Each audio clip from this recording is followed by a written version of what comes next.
என்னுடைய ஆசீர்வாதம் என்னை நம்புற அத்தனை பேருக்கும் உண்டு. வந்து நிறைய கோவில்கள் இருக்குது. உலகம் ஃபுல்லாக கோயில் இருக்குது. திருப்பதி இருக்குது, அப்புறம் சின்ன திருப்பதி சொல்கிறாங்க, பழனி இருக்குது. அந்த கோவிலுக்கும் நம்ம கோவிலுக்கும் அப்புறம் போலிவாக்கத்தில் நம்ம ஐயா இருக்கிற கோவிலுக்கும் என்னங்க வித்தியாசம்? அது சித்தர் வந்து சமாதி தான் பெரிய பெரிய கோயில்லாம். இப்போ திருப்பதி எடுத்துனா கோகன சித்தர், பழனி எடுத்துனா போகர், இப்போ திருவண்ணாமலை தான் நிறைய சித்தருங்க இருக்காங்க. அவங்க சித்தருடைய சமாதிகள் தான் வந்து இன்னைக்கு கோயிலில் இருந்து நல்லா ஃபேமஸாகி வளர்ந்து வருது. இப்போ நான் அது வந்து ஏற்கனவே நிர்ணயப்பட ரொம்ப நாள் பல நூற்றாண்டு பல ஆயிடுச்சு. நம்ம இப்போ தான் ஆரம்பிச்சிருக்கோம். பிற்காலத்தில் நாமளும் அது மாதிரி தான் ஆகும். ஐயாவுடைய இப்போ வந்து ஐயாவுடைய ஜீவ சமாதி தான் அது. நாளைக்கு அவர் பேரில் வந்து அது நாளைக்கு பெரிய லெவலில் போகும். அவங்க மொத்தம் எல்லாமே இதனுடைய தொடர்ச்சி தான். சாதாரணமாக ஒரு சின்ன கோயில் கட்டினா அது ஃபேமஸ் ஆகுது. ஊரில் நிறைய கோயில் இருக்கும். அந்த கோயில் என்னன்னா அப்பயே அவங்க ஊரோடயே இருக்கும்போதே ஒரு ஃபேமஸ் ஆகுது. ஆனால் ஒரு மகான், ஒரு சித்தர், ஒரு முனிவர், ஒரு சமாதியாக இருந்துச்சுன்னா அது பெரிய லெவலில் போகும். இன்றைக்கெல்லாம் நாளைக்கு பெரிய லெவலில் போயிடும். இப்போ இதே பழனி எடுத்துக்கோ, 50 வருஷத்துக்கு முன்னாடிலாம் ஒன்றும் கிடையாது. திருப்பதி எடுத்துக்கு அதே மாதிரி தான்.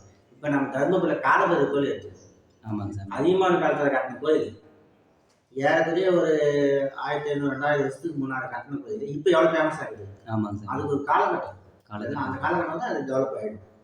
சரிங்க சாமி. ஆனால் ஒரு சிலர் கேள்வி கூட வைக்கிறாங்க. என்ன அப்படின்னா, போலிவாக்கத்தில் ஐயாவோட கோயில் இருக்குது, இங்கே தருமபுரியில் இருக்குது, அப்புறம் மலேசியில் இந்த மாதிரி நிறைய இடத்துல இருக்குது. போலிவாக்கத்தில் போயிட்டு நம்ம வழிபடுற அந்த சிறப்பு நம்ம கோயில் இங்கே தருமபுரியில் வந்தாலும் ஐயாவோட அருள் ஆசையை கிடைக்குமா ஐயா? அதாவது வந்து சாமி, இது வந்து ஐயா சமாதி அடையத்துக்கு முன்னாடி அவர் வழிகாட்ட கட்டின கோயில். இப்போ ஒரு கோயில் முக்கியமானது என்னன்னா அஷ்டபந்த தவளும் கலசமும் தான். அது ஐயா வாங்கி கொடுத்தாரு. சரிங்க. அதை வாங்கி கொடுத்து அவர் இங்கேருந்து இப்போ இங்கே வந்து போனவங்களுக்கு தெரியும். எத்தனை கோயில் போவாங்க வருவாங்க. ஆனால் இந்த கோயிலுக்கு வந்து போனவங்க வந்து இங்கே இருக்கிற ஃபீலிங் வந்து உணர்வாங்க. ஒரு தடவை படிச்சுட்டு அடுத்தடுத்து வராங்க. நாம வாங்க கூப்பிடுறதில்ல, ஆனால் அவங்களும் வராங்கல்ல. அப்போ இங்கே ஒரு சக்தி இருக்குன்னு புரிஞ்சுக்கிறாங்கல்ல. அதாவது நாமளா செய்யறதுக்கும் ஒருத்தர் சொல்லி செய்யறதுக்கும் வித்தியாசம் இருக்கு. இப்போ நம்ம கடவுள் போய் என்னை காப்பாற்ற கடவுள் காப்பாற்ற மாட்டோம். ஆனால் அதுவே போய் ஒரு வேற நமக்கு சம்மந்தப்படாத நம்ம நல்லா பண்ணி கேட்டோம்னா கடவுள் காப்பாற்றுவோம். அதே மாதிரி ஐயா சொல்லி பண்ணது. அதனால கண்டிப்பாக அவர் கூட இருந்து வழி நடத்தின்னு இருக்காரு, நடத்திட்டே இருப்பாரு. சரிங்க சார், நம்பலாம். சரிங்க சார்.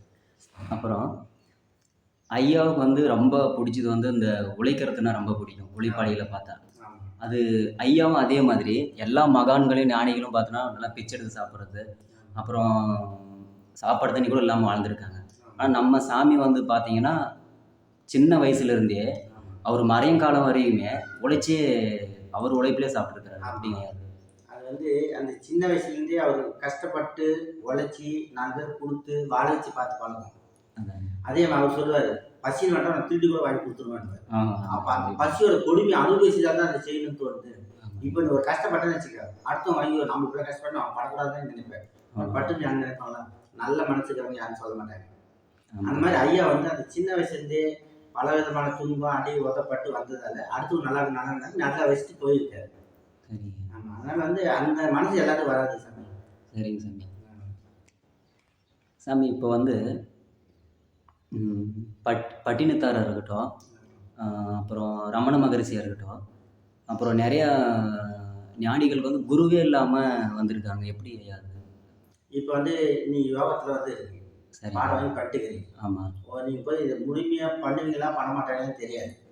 ஒரு நிலைமை முழுமை பண்ண முடியாது இறந்துட்டா அடுத்த பிரிவில் வந்து அப்படியே தொடர்ச்சியாக வரும். கண்டிப்பாக சொல்லி தரேன். ஏன்னா நம்ம வந்து இந்த உடல் தான் அழியுது, உயிர் அழியுது இல்லை. இப்போ நம்ம பண்ணுற பாடம் எங்களுக்கு வந்து உடம்பு மேலே வைக்கல, உயிர் மேலே வைக்கிறோம். அப்போ அந்த உயிர் எடுத்து ஏற்கனவே குரு இருந்தார் இல்லை? ஆமாம். அப்போ முதல்ல குரு இருப்பார், ஆனால் இப்போ இல்லை. ஆமாம், அது போனதுலேருந்து வழிகாட்டின இது நம்ம உடம்புல இருக்குல்ல, அது கண்டினியூ ஆகும். அப்படியே கண்டினியூ ஆகும். இப்போ நம்ம குருவே எடுத்துங்க, 4 வயசு 5 வயசுலயே வந்து மாடு மேய்ச்சின்னு கடவுளுக்கு இதா இல்லையான்னு அந்த ஆராய்ச்சி பண்ணாரு.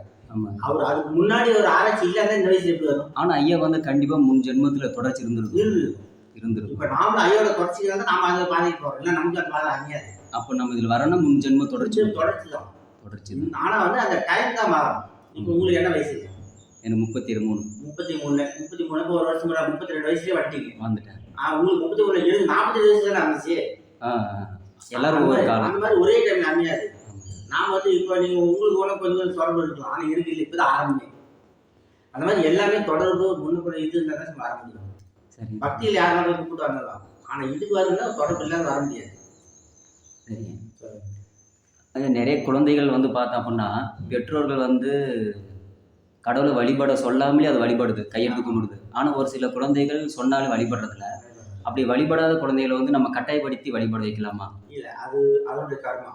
அதோடைய காரணம். ஆமாம் ஆமாம். நீங்கள் வந்து நீ ஒரு வாத்தியார், உங்களுக்கு புரியுது, ஷார்ட்டாக சொல்கிறேன். நீ ஒரு வாத்தியார், உங்கள் கிளாஸ் எத்தனை பேர் இருப்பாங்க? 47 50 பேர் இருப்பாங்க. சரி, 50 பேர் இருக்கிறாங்க. 50 பேர் 50 பேர் பாடம் சொல்லி தர ஒரே மாதிரி சொல்லி தெரியா? ஒரே மாதிரி தான் சொல்லி ஒரே மாதிரி சொல்ல. ஏன் ஒரு பையன் மட்டும் ஃபர்ஸ்ட் ரேங்க் எடுக்கிறான்? அதான் ஐயா. அதுதான். அதாவது வந்து நீங்க சொல்லி கொடுத்து உங்க கடையில கரெக்டா பண்ணிருக்கீங்க. ஆனா அந்த மெச்சூரிட்டி அதை உள்வாங்கி அதை பிரதிபலிக்கிறதுக்கு ஒருத்தர் 2 பேர் எல்லாத்துக்கும் இருக்காது. அதே போலதான் எல்லாரும் வந்து நம்ம இப்படி போன்னு சொன்னாலும் அவங்க வந்து கர்மா தான் இப்போ வழிபடு பண்ணி நம்ம பண்ண முடியாது. ஒருத்தர் வந்து சின்ன வயசுலேருந்தே சாமி கும்பிடும், ஒன்று சாமி பட்ட திட்டும், ஒன்று சாமியை கும்பிடாது. இது மாதிரி நிறைய விஷயம் இருக்கு. எல்லாம் அவங்க கர்மா தான். இது நான் அதாவது இப்போ சிப்பு இருக்குது, சிப்பில் வந்து இப்போ மெமரி கார்டு இருக்குது. இன்னைக்கு மெமரி கார்டு வந்து நம்ம என்னென்ன பதிவு பண்ணணுமோ அதுதான் பாருங்க, வேற வித்தியாசம் வருமா? வித்தியாசம். அந்த மாதிரி இறைவன் என்ன பண்ணா, நமக்கு அந்த சிப்பில் நீங்களே இப்படிலாம் பண்ணி எழுதி அனுப்பி விட்டான். அது பேர் நடக்கும். அதான் வினை, வினை, கர்ம வினை, தலையெழுத்து, எல்லாம் கர்ம வினை எல்லாம் சொல்றாங்க. எல்லாம் மாறவே மாறாது. வந்து நீ தான் மாறிக்கணும். அதுதான் இப்போ தான தர்மம் பண்ணாங்க அது அழியும். நாம எல்லாம் செஞ்சது நாம் தானே. ஒரு நல்வினையை தீவினையை செஞ்சது நாம் தான். அது அழிக்கணும்னா நாம் தான் அழிக்கணும். இப்போ நான் ஒரு கஷ்டப்பட்டு நல்லா சம்பாதிச்சு வச்சிட்டேன் நிறைய, அதை வந்து என் பொருள் நீ வந்து எடுக்கிறது உருவுக்குதா? ஆனால் நான் கொடுத்தா நீங்க அனுபவிக்கணும். அந்த மாதிரி உங்களுக்கு நீ கொடுத்து அனுபவிக்க வைக்கணும். அப்போ கழியும். சேர்த்து வச்சு கொஞ்சம் எந்த கழியும். அந்த மாதிரி பாவகணிகள் வந்து நிறைய சேர்த்து வச்சுட்டு தான தர்மமாக பண்ணி போடும்போது கொஞ்சம் கொஞ்சமாக கழிய ஆரம்பிச்சிடும். அதுதான் பாவமும் பணமும் ஒன்று ஐயா சொன்னார். அந்த பணத்தை பாவமும் பணமும் ஒன்று. அந்த பணத்தை நீ இறக்கும் போது பாவம் வந்து பணம் வழியே வெளியில் போக ஆரம்பிச்சிடும். ஆனால் அது மனசு வேணும் இல்லையா? அது வந்து முயற்சி பண்ணுறது நல்லா. சரிங்க. இப்போ வந்து மகாபாரதத்திலேயே அப்புறம் எடுத்துக்கினாலும் சரி, ராமாயணம் எடுத்துக்கினாலும் சரி, அதில் வந்து மிக சிறப்பாக பேசப்படுறது வந்து கர்ணன் தான். அவர் அந்த அளவுக்கு பேசப்படுற காரணம் என்னங்க? அந்த அளவுக்கு தர்மங்கள் வந்து தர்மம் தலைக்காப்பு. அந்த தலைக்காப்புன்ற விஷயம் வந்து எல்லாரும் செய்யறதுக்கு இப்போ தர்மர் பேரே இருக்குது. ஆனால் அவர் பேர் கூட புகழ் வரல. ஆமாங்க, அவர் பேரே தர்மம்னு ஆனால் வரல. அவன் கொடுக்கல. இவன் வந்து அடுத்தவங்க சொத்தா இருந்தாலும் எல்லாரும் தூக்கி கொடுக்க ஆரம்பிச்சான். அதாவது வந்து தான் உயிரே போனாலும் சரி, இந்த கவசமும் கொண்டு வந்து தூக்கி கொடுத்தாங்க. யாரும் கொடுப்பாங்க? ஆமாம், கொடுக்க மாட்டாங்க. அந்த மாதிரி தன்னையே வர்த்திக்கிட்டாலும் தன்னை பொருள் போனாலும் சரி பண்ணது கர்ணனுக்கு உண்டு. அதனால எல்லாத்தையும் கர்ணனை தான் முக்கியத்துவம் வச்சாங்க. அதே மாதிரி ஐயா சொல்லுவார், ஒரு பெரிய தங்க மலை, அந்த மலையை பங்கு போட ஏழைங்க கொடுன்னு சொல்லுவார். அப்போ வந்து இவன் என்ன பண்ண, கர்ணன் ஒருத்தனை கூப்பிட்டு கொடுத்துருவான். ஆனால் அது அடுத்து சொன்னால் தேடி பார்த்து கொடுக்க முடியாது. அப்போ அந்த மனசு கூட்டு, அதான் இவனுக்கு கொடுத்தா நல்ல படம் தூக்கி கொடுத்துருவாங்க. இவனுக்கு கொடுத்தா நல்லா பண்ணுவானா, இவனுக்கு கொடுத்தா நல்லா பண்ணுவான்னு நினைக்கும் வேலை அந்த மனசு தான் சார் எல்லாமே. அந்த மனசு பேஸ் பண்ணி தான் எல்லாமே இருக்குது. அதுதான் ஐயா சொன்ன, மனசை சீர் பண்ணுங்க, மனசை சீர் பண்ணுன்னு சொன்னார். இப்போ ஒரு பொருள் வருது, இது நல்லா இருக்குதுன்னு சொல்றது மனசு தான். அதே போல் வேலை ஒருத்தன் சாப்பிட்டா இது நல்லா இருக்குன்னு சொல்றது மனசு தான். அதான் ஒரே பொருள் தான், 2 பேர் 2 விதமான செயல் எடுத்துல. இவன் இந்த நல்லா இருக்குதுன்றவன் வந்து அவன் டேஸ்ட் வேற மாதிரி இருக்கும். அது நல்லா இல்லை சொன்னா அவன் முதல்ல வந்து நல்லா சொகுசா வாங்கும்போது நல்லா தான் இருக்கும். இப்போ ஒரு சாதாரண லட்டு எடுத்துக்கலாம், அது சாப்பிட்டாதான் அவன் நல்லா இருக்கும். அது சாப்பிட்டாலும் அவனுக்கு என்ன சரின்னு சொல்லுவாங்க. அந்த மாதிரி தான் எல்லாமே. ஒருத்தனுக்கு கிடைக்காதவனுக்கு பெருசு, கிடைச்சவனுக்கு சரியில்லை. அப்பதான் மாறி மாறி தான் போயிடுது உலகம். ஐயா, பாவத்திற்கும் பாவம் புண்ணியத்தை பொறுத்ததான் அந்த உலகத்தில் வாழ்க்கை அமைகிறாங்க. பாவம் செய்தாலும் அனுபவிச்சு தான் ஆகணும், புண்ணியம் செய்தாலும் அனுபவிச்சு தான் ஆகணும். ஆனால் இது இரண்டும் இல்லாத நிலைனா என்ன நிலை? அது இறைவன் அடைகிறது. ஒரு மனுஷன் வந்து பூமியில வந்து பாவமும் புண்ணியமும் பண்ணிதான் இல்லை, எந்த செயல் செய்யாத கம்முன்னு அது எதுவுமே கிடையாது. யாரும் பண்ணா சும்மா இல்லை, எதை செய்து அதனால ஏதோ ஒன்று செய்யணும். ஒருத்தனுக்கு புண்ணியம் பண்ணுறானாக்கா அந்த புண்ணிய பலன் வந்து சேரும், பாவம் பண்ணாலும் பாவ பலன் சேரும்.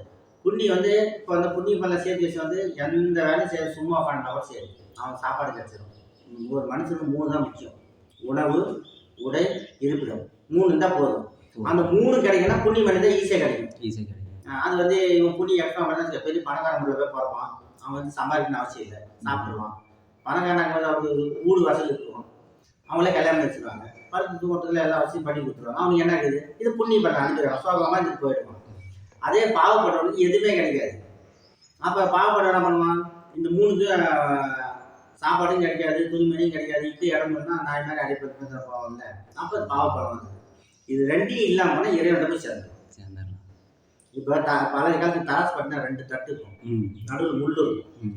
அந்த முள் வந்து இப்போ எப்படி ஆகும், பாவம் இருந்தாலும் இப்படி ஆகும், புண்ணியம் இருந்தாலும் இப்படி ஆகும். அது நேரம் எதுவும் இல்லாது, அந்த எதுவும் இல்லாத பார்த்தா இறைவன் பார்க்கணும். அதோட அடையாளம் தான் அந்த தராசு. அது எல்லாத்துக்கும் வந்து அமையாதே. ஆமாம், அது இந்த பூமியில் கழிச்சுனே வேண்டிதான். எதையோ ஒன்று பாவமோ புண்ணியமோ கழிச்சுனே இருக்கணும். அதுக்கு தான் எது செஞ்சாலும் இப்போ நம்ம ஒரு செயல் செய்யணும்னு வச்சுக்கலாம், நான் புண்ணியம் மட்டும் செய்யக்கூடாது, இறைவன் செய்ய சொன்னால் செயல் போயிடணும். அப்போ என்ன பண்ணணும், நம்மளோட பாவம் தானாகவே அழியும். நம்ம எவ்வளோ கொடுக்குமோ அதை அழிய தான் நான் செய்யணும். அந்த மாதிரி செய்யும் தான தர்மம் செய்ய ஆரம்பிச்சா பிரச்சனை இல்லை. அதே தானம் வேறு தர்மம் வேறு. தானன்றது வந்து நீ கேட்டு கொடுத்தா தானம், நீ கேட்காத கொடுத்தா தர்மம். எதுக்கைய வலிமை அதிகம், தர்மத்துக்கு தான் வலிமை. தர்மத்துக்கு அதுதான் சொன்னாங்க, தானம் வந்து காரணம் கிடையாது, தர்மம் தலைக்காக தான் தலைக்காக. அந்த தர்மன்றது யாருக்கும் எதிர்பார்க்காத தூக்கி கொடுத்தாரு. ஒருத்தர் கேடு கொடுத்தா இவனுக்கு பசிக்குதா, சாப்பாடு போடலாமா, அது தானமா போயிடுது. இவனுக்கு பசிக்க சொல்லி தானம் கொடுத்தா அது தானமா போயிடுது, தர்மமா போயிடுது. நம்ம தர்மம் பண்ணும்போது இறைவனோட பார்வை நம்ம மேல படுமையா, தானமும் தர்மம் 2மே பாதிப்பு வரும். ஆனா நீ இது நம்ம மனசை படிக்கிறோம் இறைவன், அவன் என்ன பண்ணா இவன் எதுக்காக பண்றான், இவன் புண்ணியம் நடந்துக்காகவே பண்றானா இல்ல எதார்த்தமா பண்றான்னா அதுக்கு நம்ம பலன் கிடைக்கும். ஐயா நான் புண்ணியமே கிடையாது, பாவமா தான் மாறணும் ஐயா. நம்ம எதிர்பார்த்து செய்யக்கூடாது, செஞ்சிடணும். அப்ப நம்ம வந்து நல்லா மாறும். அதுக்கு நம்பிக்கை வேணும், நம்பிக்கை தான் எல்லாருமே. புரிஞ்சுக்கல என்ன சாமி, புரியல. அதுக்காக இல்லை, அப்பதான் தெளிவா தெரியும்.